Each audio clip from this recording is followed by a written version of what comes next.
Then finally, we want to also, like we talked about it yesterday, we want to look at the skew in conjunction with the high vol level. So we want to see, like, for example, for the asset that we are trading, if basically we are experiencing a bearish skew or a bullish skew. In this case, this is a chart that we took from yesterday. We see that the SPX skew on the left is exhibiting like a bullish sentiment, where the 25 delta call implied volatility is higher than the 25 delta put implied volatility. You see that on the bottom chart. And on the other hand, if we look at QQQ, we see the opposite, where the put skew is higher. So we see that the implied volatility of puts is actually much higher than the implied volatility of out of the money calls, which is a 25 delta.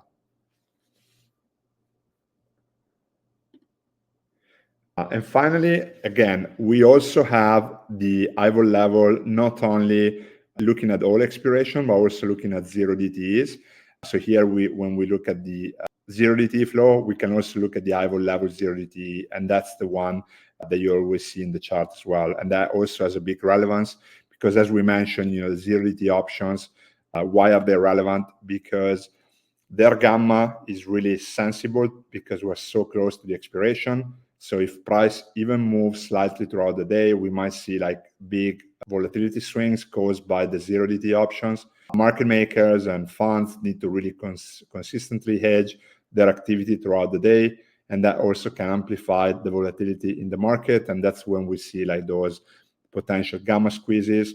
And also like, if we have a very strong level with a lot of like open interest and a lot of volume, we see sometimes a pinning effect where basically the price kind of stays stale on that level.